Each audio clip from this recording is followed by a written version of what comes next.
ગુજરાતમાં દારૂબંધી આવા સૂત્રો જ્યારે લોકો સાંભળે છે ત્યારે ભલે ગુજરાતની છબી કંઈક અલગ લાગતી હશે, પરંતુ સુરતમાંથી એક ચોંકાવનારું દ્રશ્ય સામે આવ્યું છે। સુરતની એક આંગણવાડી હાલમાં અસામાજિક તત્વનો અડ્ડો બની ગઈ હોય તેવું લાગી રહ્યું છે, કારણ કે શહેરના ઉધના વિસ્તારમાં આવેલી વિજયનગરની આંગણવાડીમાં ઢગલાબંધ દારૂ બિયરની ખાલી બોટલો જોવા મળી છે। દારૂ બિયરની બોટલો જોતા મળતા આંગણવાડીના સુપરવાઇઝરે કહ્યું હતું કે અગાઉ અમે ઉધના પોલીસ મથકમાં ફરિયાદ કરી ચૂક્યા છીએ।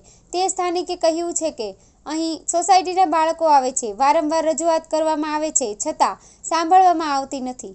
ઉધનાના વિજયનગરની આંગણવાડીમાં દારૂ બિયરની ખાલી બોટલો જોવા મળી હતી। એક બાજુ નાના ભૂલકાઓ અહીં આવીને મા સરસ્વતીની વંદના કરે છે, અભ્યાસ કરે છે, ત્યાં બીજી બાજુ અહીં દારૂ બિયરની ખાલી બોટલો જોવા મળી રહી છે।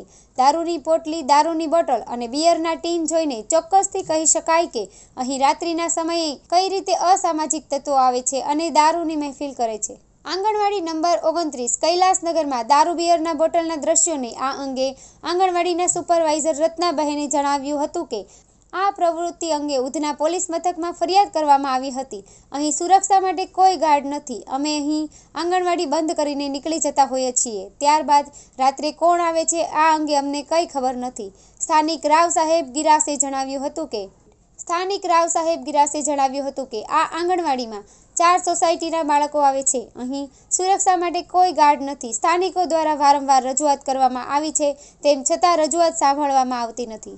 જો કે સમગ્ર મામલે સુરત મહાનગરપાલિકા દ્વારા સંચાલિત આંગણવાડી સુરક્ષાને લઈને પણ અનેક પ્રશ્નો ઊભા થાય છે। રાત્રિ સમયે કઈ રીતે અહીં લોકો આવીને દારૂની મહેફિલ માણી રહ્યા છે, તંત્ર શું કાર્યવાહી કરશે, આ મોટો પ્રશ્ન છે। ઉલ્લેખનીય છે કે 50 મીટરની આસપાસ જ ઉધના પોલીસ ચોકી આવી છે, તેમ છતાં અહીં કઈ રીતે અસામાજિક તત્વો બેફામ દારૂની મહેફિલ માણી રહ્યા છે, શું પોલીસનો પણ ખોફ નથી? જો કે સમગ્ર આંગણવાડીની ચર્ચાએ અંતે જોર પકડ્યું તો પોલીસ વિભાગના ઘટના સ્થળ પર જઈને કાર્યવાહી આદરી હતી।